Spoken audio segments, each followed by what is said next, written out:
Urinary tract का एक और डिसऑर्डर है किडनी फेलियर। जैसा कि मैंने आपको बताया था कि ये जो किडनी फेलियर वाला पोर्शन है ये हम वीडियो के पार्ट 2 में डिस्कस करेंगे। तो ये डिसऑर्डर्स ऑफ यूराइनरी ट्रैक्ट का पार्ट नंबर 2 है। तो इसके अंदर हमने किडनी फेलियर को डिस्कस करना है। किडनी यानी गुर्दे और फेलियर यानी कि फेल हो जाना, प्रॉपर्ली तौर पे डिस्ट्रॉय हो जाना।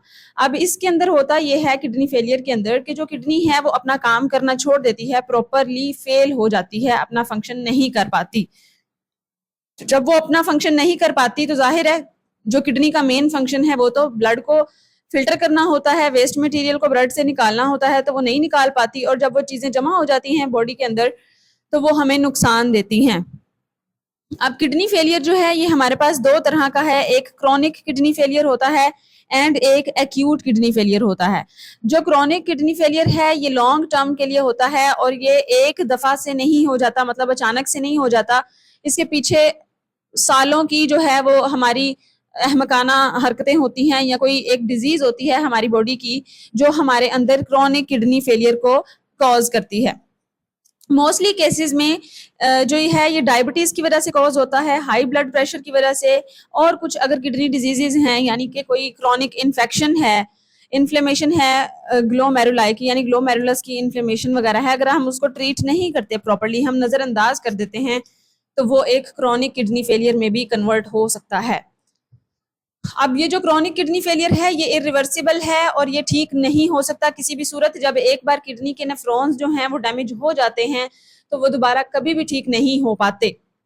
किडनी फेलियर के अंदर, क्रॉनिक किडनी फेलियर के अंदर नेफ्रॉन्स डैमेज होते हैं क्योंकि ये अपना काम करना छोड़ देती है और इसका जो फंक्शन करने वाली मशीन है वो नेफ्रॉन है, तो जाहिर है नेफ्रॉन डैमेज हो जाते हैं इसके अंदर, तो ये दोबारा से कभी भी ठीक नहीं हो सकते।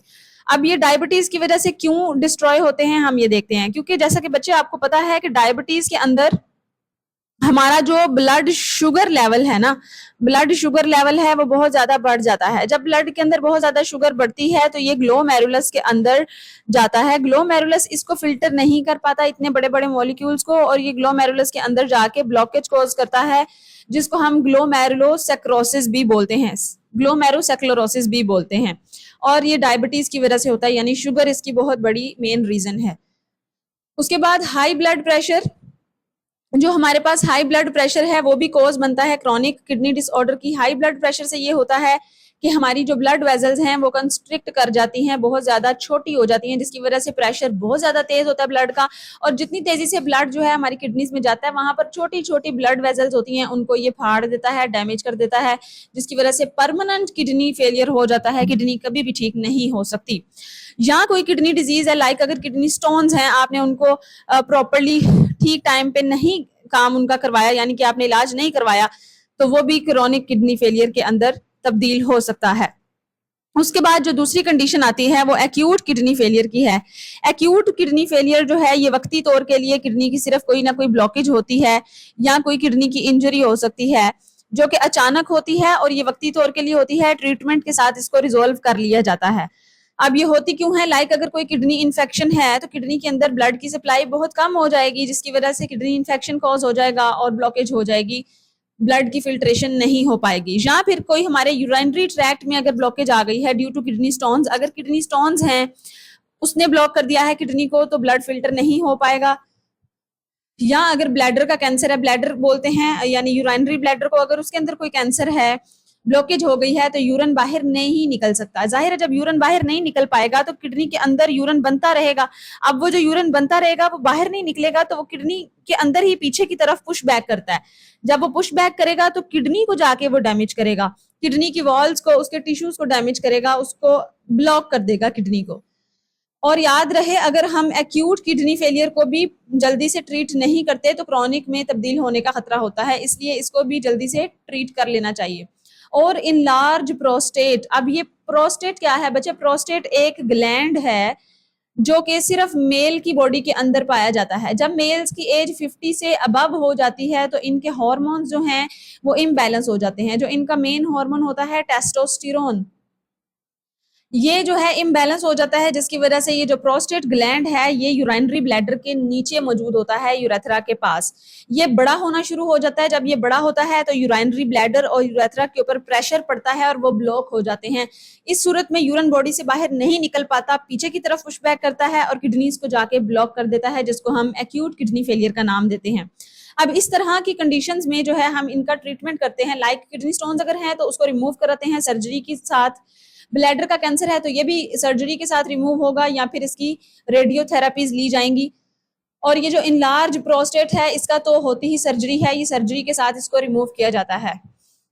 और बच्चे कुछ इस तरह की मेडिसिन है जैसे NSAIDs पेन किलर्स जो हैं, जैसे हम अक्सर पेन किलर बहुत ज्यादा यूज करते हैं। किसी के सर में दर्द हुआ फौरन से पैनाडोल खा ली, किसी की बॉडी पेन है फौरन से ब्रोफिन खा ली, डिस्प्रिन ले ली।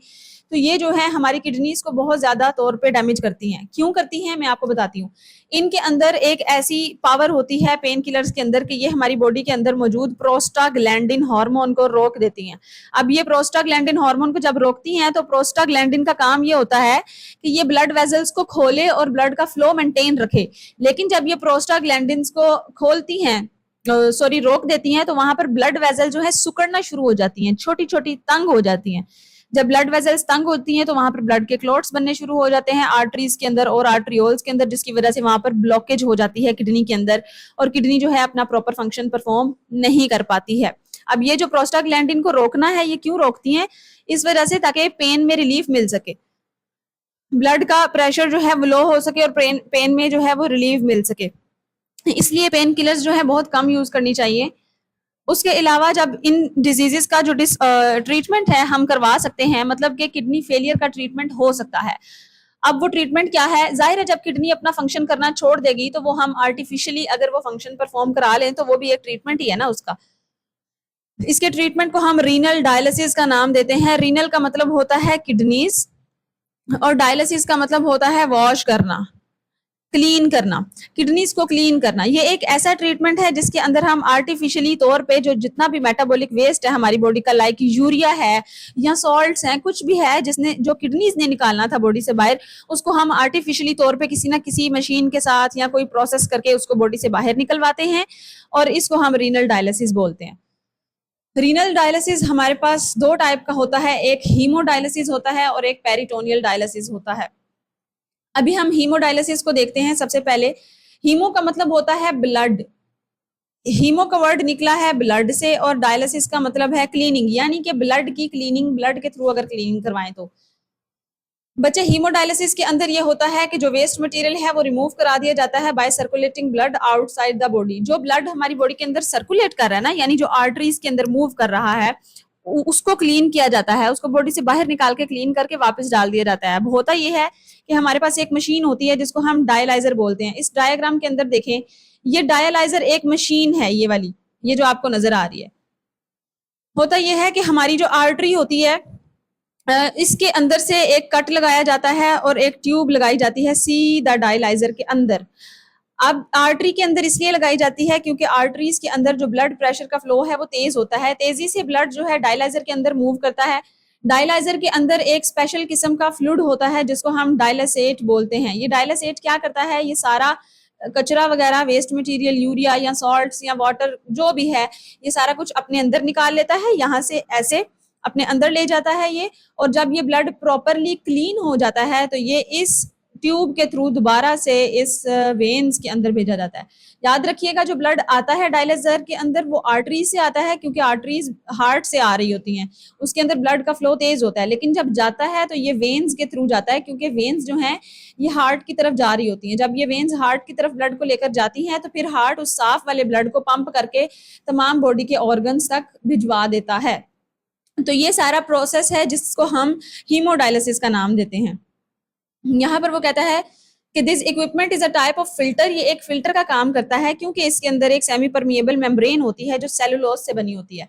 ये जो मेम्ब्रेन है बच्चे, ये ग्लोमेरुलस का काम करती है। जैसे ग्लोमेरुलस हमारे ब्लड को फिल्टर करता है, इसी तरह से ये सेमी परमिएबल मेम्ब्रेन फिल्टर करती है। कैथीटर की मदद से एक आर्टरी के अंदर, कैथीटर जो है आर्टरी के अंदर भेजी जाती है in the arm, usually in the arm, आमतौर पे ये बाजू के अंदर है से ली जाती है। अगर बाजू से नहीं काम होता तो फिर ये लेग्स वाली जगह से भी ले ली जा सकती है। The blood is circulated through dialyser, वो जो ब्लड किडनीज ने डायलाइट करना, किडनीज ने जो है वो साफ करना था, किडनीज के अंदर सर्कुलेट होना था, अब वो किडनीज के अंदर नहीं हो रहा, वो डायलाइजर के अंदर सर्कुलेट हो रहा है, यानी वो आर्टरी से निकल के किडनीज की बजाय सीधा डायलाइजर के अंदर जाएगा और साफ होके दोबारा वेन के अंदर आ जाएगा। वहां पर एक फ्लूइड मौजूद होता है डायलासेट, जैसा कि आपको बता चुकी हूँ।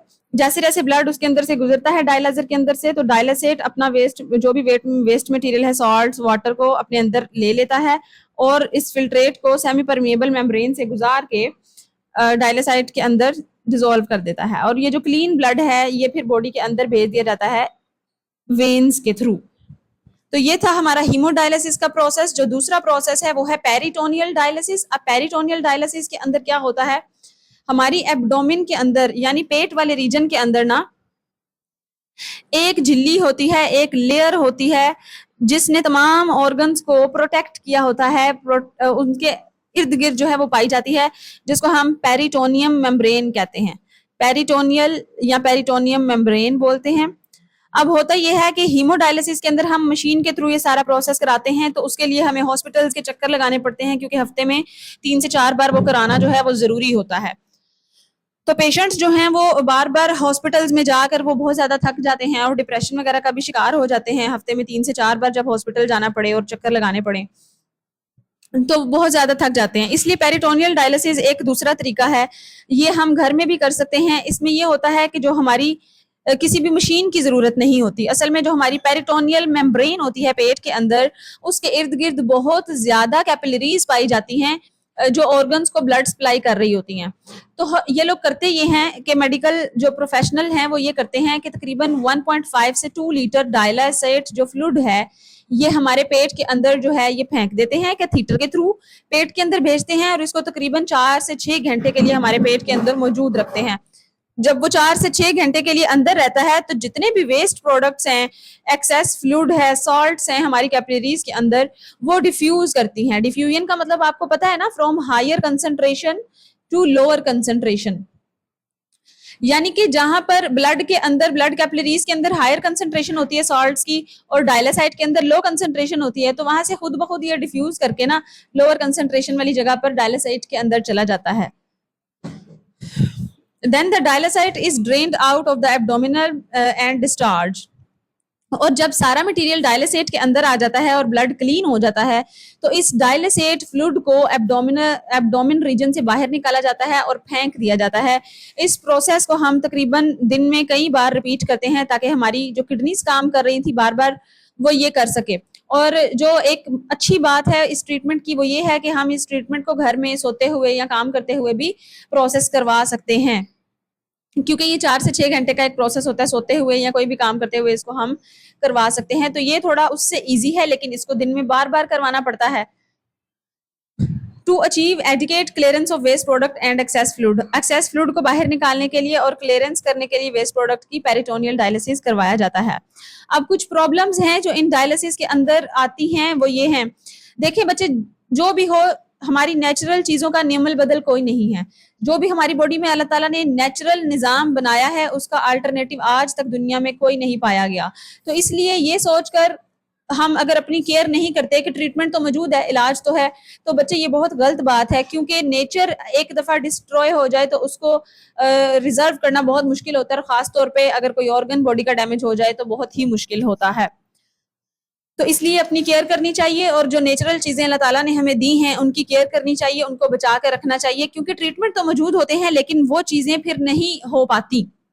जो कुदरत एक निजाम चला रही होती है वो नहीं हो पाता। अब वो देखते हैं कि क्या ऐसी चीजें थी जो नेचुरल किडनीज करवा रही थी और जो डायलिसिस नहीं करवाता, डायलिसिस के अंदर क्या प्रॉब्लम्स आ सकती हैं। अच्छा, डायलिसिस कहता है कि लाइफ सेविंग तो हो सकता है, जिंदगी तो आपकी बचा सकता है, लेकिन आपको वो वाला ट्रीटमेंट या वो वाली चीजें नहीं प्रोवाइड कर सकता जो किडनीज प्रोवाइड करती थी। मिसाल के तौर पे पहली चीज ये थी कि डायलिसिस के अंदर बहुत ज्यादा ब्लड स्ट्रीम जो है ब्लड स्ट्रीम तक रसाई होती है, जिसकी वजह से रिस्क हो जाता है इन्फेक्शन का। यानी अगर बार बार कैथीटर्स जो हैं वो बॉडी के अंदर जा रही हैं, सिरिंजेस वगैरह लगा रहे हैं, नीडल्स वगैरह, तो जितना ज्यादा बाहर से कोई चीज बॉडी के अंदर जाती है उसके साथ जो है इन्फेक्शन मौजूद, बैक्टीरियल इन्फेक्टेंट्स मौजूद होते हैं जो बॉडी के अंदर जाके इन्फेक्शन कॉज कर सकते हैं। उसके अलावा जो दूसरा मसला है वो हाइपोटेंशन का है, यानी ब्लड प्रेशर लो हो जाता है इसके अंदर। क्यों? क्योंकि जब बहुत ज्यादा हीमोडायलिसिस के अंदर हम ब्लड डायलाइजर में एकदम से भेज देते हैं तो हमारी बॉडी के अंदर जो ब्लड रहना था वो नहीं रह रहा होता। तो जब हमारी बॉडी के अंदर ब्लड कम हो जाता है तो हमारा ब्लड प्रेशर लो हो जाता है, जिसकी वजह से हमें चक्कर आ सकते हैं या और भी मसले मसाइल हो सकते हैं। तीसरा मसला है मसल्स क्रैम्प्स, जब अचानक से बॉडी से सॉल्ट्स वगैरह बहुत ज्यादा निकल जाते हैं। अब देखें किडनीज जो है ना, ये तो एक नेचुरल प्रोसेस है। किडनीज को तो पता है कि कितना सॉल्ट मैंने बाहर निकालना है और कितना मैंने अंदर रखना है, क्योंकि इसके अंदर दो तरह के नेफ्रॉन्स हैं, जक्स्टामेडुलरी नेफ्रॉन है और कोर्टिकल नेफ्रॉन है। उनको तो पता है कि हमने ज्यादा सॉल्ट वाली कंडीशन में क्या करना है और कम सॉल्ट वाली कंडीशन में क्या करना है, लेकिन डायलाइजर को तो नहीं पता कि मैंने क्या करना है। तो इसलिए क्या होता है, जब हम डायलिसिस करते हैं तो सारा का सारा सॉल्ट बॉडी से बाहर निकल जाता है। जब अचानक से सॉल्ट लेवल हमारी बॉडी का लो होता है तो हमारे जो मसल्स है ना, उनको सोडियम के, उनको पोटाशियम के और उनको कैल्शियम के आयंस नहीं मिलते, मैग्नीशियम वगैरह के, जिसकी वजह से वो सिकुड़ना शुरू हो जाते हैं, रिलैक्स नहीं होते, तो अचानक से मसल्स के अंदर खिंचाव पैदा हो जाता है। उसके अलावा जो डायलिसिस है ये एनीमिया कॉज करता है, क्योंकि बच्चे हमारी किडनीज के अंदर एक हार्मोन रिलीज होता है इरेथ्रोपोइटिन। ये जो इरेथ्रोपोइटिन हार्मोन होता है, ये इरेथ्रोपोइटिन जो हार्मोन है ये रेड ब्लड सेल की प्रोडक्शन का सिग्नल भेजता है बॉडी को कि रेड ब्लड सेल्स को प्रोड्यूस करो, एरेथ्रोसाइट्स को प्रोड्यूस करो। लेकिन जब किडनीज काम करना छोड़ देती हैं तो फिल्ट्रेशन तो ब्लड की हो जाती है, लेकिन ये जो हार्मोन है ये रिलीज नहीं होता। तो एक तो ब्लड जाया भी हो रहा है डायलिसिस के अंदर, जाया तो एज सच नहीं होता, लेकिन कुछ ब्लड के सेल्स हैं जो डैमेज तो हो रहे होते हैं, लेकिन जो नया ब्लड है वो कम बनना शुरू हो जाता है, जिसकी वजह से फटीग यानी थकावट और वीकनेसेस हो सकती है और ब्लड की शदीद कमी हो सकती है। उसके अलावा एक और मसला है, कहते हैं कि if too much fluid is removed too quickly, अगर बॉडी से बहुत ज्यादा पानी अचानक से निकाल दिया जाए तो हमें डिहाइड्रेशन हो सकती है, लो ब्लड प्रेशर वगैरह का मसला पेश आ सकता है। उसके अलावा डायलिसिस ट्रीटमेंट जो है ये इमोशनली चैलेंजिंग हो सकता है, जैसा कि मैंने आपको पहले भी बताया कि बार बार हॉस्पिटल्स के चक्कर लगाना एक पेशेंट्स के अंदर बहुत ज्यादा एक जो है ना स्ट्रेस मेंटली कॉज करता है, वो बहुत ज्यादा परेशान हो जाता है, उसको ये लगता है कि शायद मैं ठीक नहीं हो पाऊंगा। और ये एक हकीकत भी है कि किडनीज जब डायलिसिस की तरफ आ जाए तो किडनीज ठीक नहीं हो सकती, तो फिर वो बहुत ज्यादा खुद की सेहत के लिए परेशान होता है, जिसकी वजह से वो शदीद डिप्रेशन का शिकार भी हो सकता है। तो ये कुछ ऐसे प्रॉब्लम्स हैं जो डायलिसिस से एसोसिएटेड हैं। इनको देखकर आपको अंदाजा हो जाना चाहिए कि जो नेचुरल किडनीज हैं हमारे लिए वो कितनी बड़ी नेमत हैं। तो अपनी जो नेमतें हैं उनकी केयर करना सीखें। अच्छा, ये जो डायग्राम है इसके अंदर पेरिटोनियल डायलिसिस का सारा प्रोसेस बताया गया है कि यहाँ से इस तरह पेट के अंदर एक कैथीटर भेजी जाती है कट लगाकर। अगर आपको ये सवाल आ जाए पेपर में तो आपने ये डायग्राम जरूर बनानी है। ये बेशक आप ये पूरा जो है स्ट्रक्चर ना बनाइएगा, लेकिन आप इस तरह का कोई स्ट्रक्चर बना सकते हैं सिर्फ ये शो करवाने के लिए कि ये एक ह्यूमन बॉडी है, और यहाँ से एक ट्यूब जो है निकाल कर दो बैग्स इस तरह के बना सकते हैं। तो ये एक बहुत ही ईजी जो है आपका डायग्राम बन जाएगी। इसको थोड़ा सा और अगर आप मजीद पॉलिश कर लें तो यहाँ पर आप फिर शो करा दीजिएगा कि ये जो है हमारी बेली के अंदर पेरिटोनियल मेम्ब्रेन है। जरूरी नहीं है कि आप ये सारा 3D स्ट्रक्चर बनाएं, आपने 2D स्ट्रक्चर बना के सिर्फ एग्जामिनर को अपनी बात समझानी है तो एक अच्छा इंप्रेशन पड़ता है। अच्छा बच्चे, जब किडनीज फेल हो जाती हैं एक तो तरीका होता है उनका कि डायलिसिस करवा लिया जाए, लेकिन कुछ लोग जो होते हैं जो अफोर्ड कर सकते हैं वो किडनी ट्रांसप्लांट भी करवा सकते हैं। ये भी ट्रीटमेंट है। किडनी ट्रांसप्लांट के अंदर ये होता है कि पूरी की पूरी किडनी जो है सर्जिकली रिमूव कर दी जाती है और नई किडनी जो कोई डोनर हमें डोनेट करता है वो हम अपनी बॉडी के अंदर लगा लेते हैं। लेकिन इसके अंदर भी कुछ कॉम्प्लिकेशंस हैं, वो हम देख लेते हैं। कहते हैं kidney transplant is a surgical procedure in which a persons non functioning kidney is replaced with a healthy kidney from a donor. अब सबसे पहला मसला तो यह है कि डोनर ढूंढने में मुश्किल होती है। This treatment is offered to individuals with end stage kidney failure. जब किडनी फेलियर एंड स्टेज पे आ जाता है, यानी कि डायलिसिस से भी अब काम नहीं चल सकता, तो फिर जो है किडनी ट्रांसप्लांट की तरफ आया जाता है। Kidney transplant process requires careful evaluation, matching and monitoring to ensure the best result for both the recipient and the donor. यानी किडनी ट्रांसप्लांट एक आसान सा हल नहीं है, मतलब कि आपने किसी की भी किडनी लेके उठा के लगा ली। इसके अंदर प्रॉपर मैचिंग होती है कि किडनी आपकी बॉडी से मैच करनी चाहिए, मॉनिटरिंग होती है ब्लड की, यानी कि देखा जाता है कि ये ब्लड सूट कर रहा है या नहीं कर रहा, और रेसिपेंट की भी मॉनिटरिंग होती है। देखना चाहिए कि रेसिपेंट को कोई जो मतलब जो डोनर है, सॉरी, डोनर को भी देखना चाहिए कि उसके अंदर कोई बीमारी वगैरह तो नहीं है ऐसी कि अगर उसके अंदर कोई मसला था तो उसकी किडनीज लगाने से हमारे अंदर भी आ सकता है। अब सबसे पहले हम जो है डोनर की टाइप्स देख लेते हैं। There are 3 types of potential donors for kidney transplant. सबसे पहले रिलेटेड डोनर, ये हमारे रिश्तेदार वगैरह हो सकते हैं जिनसे हमारा खूनी रिश्ता हो सकता है, लाइक हमारे माँ बाप हैं, बहन भाई हैं और हमारी औलाद वगैरह इनमें आती है, या हमारे फैमिली में चचा, खाला, फुफ्फो वगैरह जिनसे हमारा खूनी रिश्ता हो सकता है। लेकिन चचा वगैरह भी बाद में आते हैं। सबसे ज्यादा पेरेंट्स, सिबलिंग्स और अपने बच्चे, जिनका आपसे जिस्मानी ताल्लुक है डायरेक्टली, क्योंकि पेरेंट्स से आपका जिस्मानी ताल्लुक है, सिबलिंग से है आपका जिस्मानी ताल्लुक, और आपके अपने औलाद से है, ना कि आपके चचा वगैरह से, उनसे बाद में आता है। तो इससे ये होता है कि जो जेनेटिकली रिलेटेड पेशेंट्स होते हैं रेसिपेंट के, उनकी जो किडनीज हैं वो बेस्ट मैच कर जाती हैं, उनके अंदर ब्लड जल्दी से मैच कर जाता है, टिश्यू भी किडनी के अंदर जो है वो मैच कर जाते हैं। दूसरा डोनर आता है अनरिलेटेड डोनर, यानी कि ये आपका खूनी रिश्तेदार नहीं है, इससे आपका जिस्मानी ताल्लुक नहीं है। ये आपका कोई फ्रेंड हो सकता है, कोई को-वर्कर हो सकता है, कोई स्पाउस यानी आपका हस्बैंड या आपकी वाइफ वगैरह हो सकती हैं, आपका लाइफ पार्टनर हो सकता है। उनसे आपका रिलेशन तो होता है, लेकिन आपका फिजिकली बॉडी जिस्मानी रिलेशन नहीं होता, जिस्मानी ताल्लुक नहीं होता। This type of donation is less common, ये बहुत कम ही इस तरह के डोनर होते हैं कि आपका कोई फ्रेंड आपको दे दे या किसी का हस्बैंड वगैरह। और ये जो है ना, फिर हॉस्पिटल्स वाले या जो डॉक्टर्स होते हैं वो प्रेफर भी नहीं करते, वो यही प्रेफर करते हैं कि ज्यादा जो है रिलेशन वाले अपने आए, रिलेटेड डोनर्स जो हैं वो आए, ताकि वो आसानी से मैच कर सके। क्योंकि अगर किडनी हमारी बॉडी के साथ मैच नहीं करती, हमारा ब्लड मैच नहीं करता या टिश्यूज मैच नहीं करते, तो वो बजाय ये कि पेशेंट ठीक हो, वो अंदर जाके मसले भी कॉज कर सकती है। उसके अलावा है डिजीज्ड डोनर। डिजीज्ड डोनर यानी कि जिनकी डेथ हो जाती है। कुछ लोग इस तरह के होते हैं जो अपने आप को मतलब वसीयत करके जाते हैं कि जब हमारी डेथ हो जाए, कुछ हॉस्पिटल्स के साथ रजिस्टर करते हैं कि जब हमारी डेथ हो जाए तो हमारी बॉडी के पार्ट्स जो हैं वो डोनेट कर दिए जा सकते हैं, यानी वो इजाजत दे देते हैं। लाइक उनके ऑर्गन से आईज वगैरह हम डोनेट कर सकते हैं, किडनीज डोनेट हो जाती हैं, लीवर हो जाता है, हार्ट वगैरह ये सब डोनेट किया जा सकता है। तो इन इंडिविजुअल्स की जो है किडनी वो लेकर जो है वो कर दी जा सकती है, इनके अंदर लगाई जा सकती है, उनका ब्लड ग्रुप मैच करके, टिश्यू की टाइप मैच करके और इम्यून सिस्टम की कंपैटिबिलिटी को चेक करके।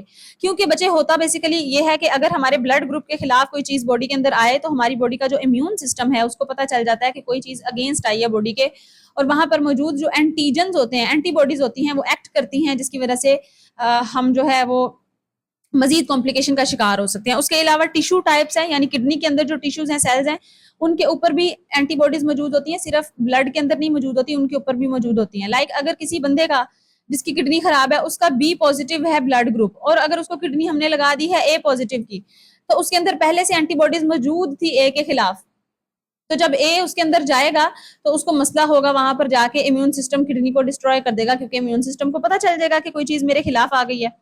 तो इसी चीज को हम इम्यून सिस्टम कंपैटिबिलिटी कहते हैं कि पहले चेक कर लिया जाए। अब जो किडनी डोनर्स हैं, ऐसा नहीं है कि किडनी, यहाँ पर वो बता रहे हैं कि जो किडनी की डोनेशन है वो एक लाइफ सेविंग गिफ्ट है from someone with end stage kidney disease, यानी किसी के लिए जो एंड स्टेज पे किडनी से लड़ रहा है उसके लिए आप एक गिफ्ट के तौर पे किडनी डोनेट कर सकते हैं। तो इसका ये मतलब नहीं है कि जो किडनी डोनेट करेगा उसके हेल्थ के रिस्क हो जाएंगे, बल्कि जो है रिसर्च ये कहती है कि जो किडनी डोनर्स होते हैं जिनके अंदर एक किडनी होती है वो भी अच्छे लाइफस्टाइल के साथ हेल्दी लाइफ गुजार सकते हैं। ऐसा नहीं है कि अगर आपकी एक किडनी चली गई है तो आप जिंदा नहीं रह पाएंगे या आपकी हेल्थ खराब हो जाएगी। उसके अलावा यहाँ पर एक एनालिसिस है, स्टेटिस्टिक्स है, कहते हैं कि Pakistan first kidney transplant centre was established in 1985। 1985 के अंदर Sindh Institute of Urology and Transplantation Karachi के अंदर जो है एस्टैब्लिश किया गया, जिसके अंदर किडनी ट्रांसप्लांट जो है वो होता था, फर्स्ट किडनी ट्रांसप्लांट था। उसके अलावा कहता है कि ये it is the one largest and most successful transplant centres in the world. ये सबसे बड़ा और कामयाब जो ट्रांसप्लांट सेंटर है पाकिस्तान के अंदर, वर्ल्ड के अंदर साबित हुआ है। The Pakistan Kidney and Liver Institute and Research Center was established in 2017. It is a tertiary care hospital located in Lahore. ये एक लाहौर के अंदर केयर हॉस्पिटल है। It was established to address the massive national crisis of kidney and liver diseases. Kidney और liver diseases से लड़ने के लिए स्पेशली तौर पर ये बनाया गया था, जिसके अंदर जो है मेडिकल केयर की जाती है, ट्रांसप्लांटेशन की जाती है और रिसर्च वगैरह की जाती है। अब बच्चे यहाँ पर कुछ जाहिर है प्रॉब्लम्स एसोसिएटेड हैं किडनी ट्रांसप्लांट के साथ, जैसा कि किडनी डायलिसिस के साथ कुछ प्रॉब्लम्स थी, उसी तरह किडनी ट्रांसप्लांट के साथ भी हैं। क्योंकि जो आपकी बॉडी की नेचुरल किडनी थी उसका मैंने आपको बताया है कि नेमल बदल कोई नहीं हो सकता, चाहे आप किसी की किडनी भी उठा के लगा लें वो उस तरह से काम नहीं करेगी। क्यों नहीं करेगी वो हम ये देखते हैं।